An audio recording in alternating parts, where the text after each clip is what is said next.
Jesus died so that people might be saved. John 3:17 says, and I'm paraphrasing, it says, God didn't send the Son into the world to condemn the world, but that the world through him, through Jesus, may be saved. So he ultimately wants to save us. He ultimately want our souls to be gathered together in his glorious kingdom at the marriage supper of the Lamb.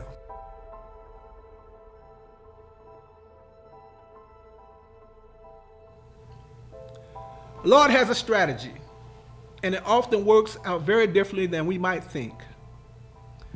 The Almighty often chooses to use us, talking about his plan. He puts us in the right place at the right time. Even though we believe in God and have tremendous faith, we may need a push to recognize that the Lord has chosen us to be the difference maker in particular situations. That's like Jonah. We talked about that. Sometimes we don't understand the greatness and the callness that God may have on our life, and all of a sudden we find ourselves not really fulfilling the purpose of the plan that God has for us. And then we become fish food for a while, like Jonah did. We fish food, but it don't taste good to the fish because the scripture said that the fish vomited Jonah out. So Jonah made the fish nauseous. Anytime, even nature cannot stand disobedience or defiance of God. And then Esther chapter 1 verse 11 say, to bring Vashti the queen before the king with the crown royal, to show the people and the princess her beauty, for she was fair or beautiful to look upon. Esther chapter 1 verse 12 says, but the queen Vashti refused to come at the king's commandment by his chamberlains. Therefore was the king very wroth, and his anger burned in him. Then the king said to the wise men, which knew the times, for so was the king's manner toward all that knew judgment.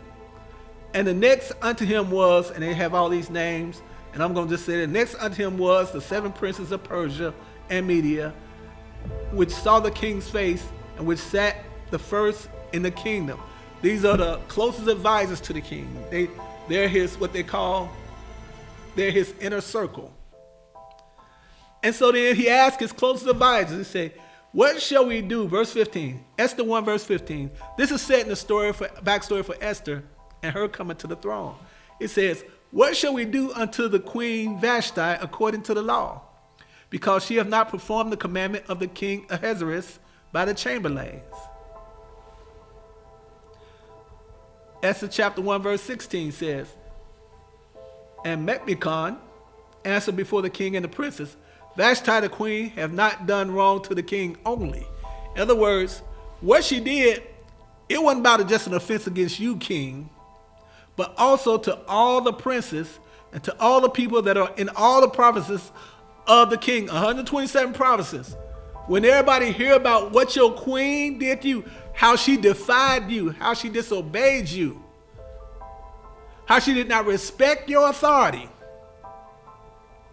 Verse 17, Esther 1 verse 17 says, for this deed of the queen shall come abroad unto all women, so that they shall despise their husbands in their eyes when it shall be reported.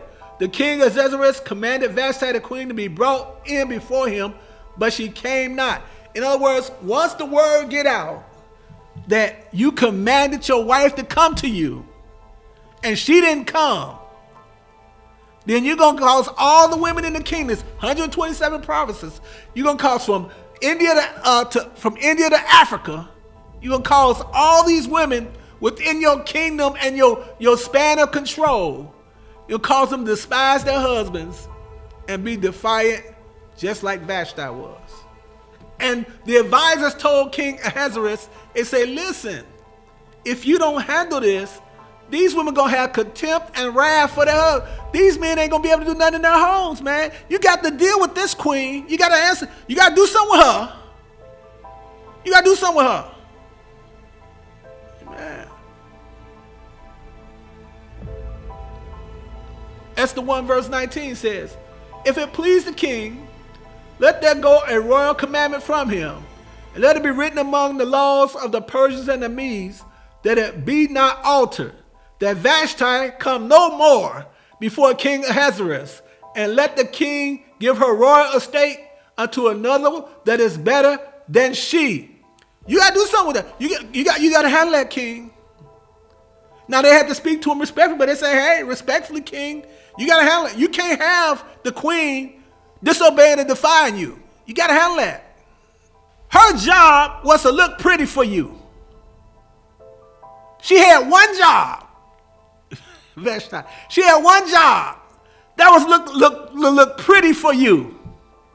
Now, you might call her to look pretty before you and show off to other men, but her one job was to look pretty. She was pretty and she was beautiful, and her job was to look pretty. And when she couldn't do the one job, which is come and look pretty for you, say, get rid of her.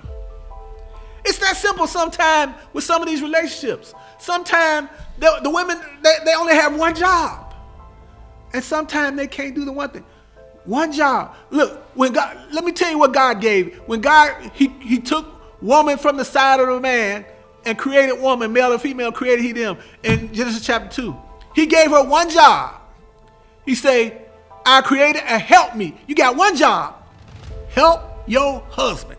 All that other stuff, it don't factor in with God. If you want a king, you have to show your worth to the, if you want to be a queen, you got to show your worth to the king. If you don't bring nothing to the table, how can you basically say, I want to have this, but you don't want to bring anything to that? You got to show that you queen material. And too many women go around calling themselves queen. Well, I'm a queen. Where's your king? Where's your king? Can't be queen material without a king. Not a queen because you say so. Yeah. No more than I'm a car because I decided I'm going to sleep in my garage. God brought you to this place because God wanted to have you positioned or pre-positioned, because God saw this whole issue coming with Haman and myself. And God wanted you pre-positioned to save his people. Then Esther bade them return Mordecai this answer. Then she sent the message back to her messengers. Say, go tell Mordecai. Go gather, verse 16, Esther chapter 4, verse 16. Go gather all the Jews that are present in Susan, and fast ye for me, and neither eat nor drink 3 days, night or day. I also and my maidens will fast likewise, and so will I go in unto the king, which is not according to the law. And if I perish, I perish. So Mordecai went his way and did according to all that Esther had commanded him.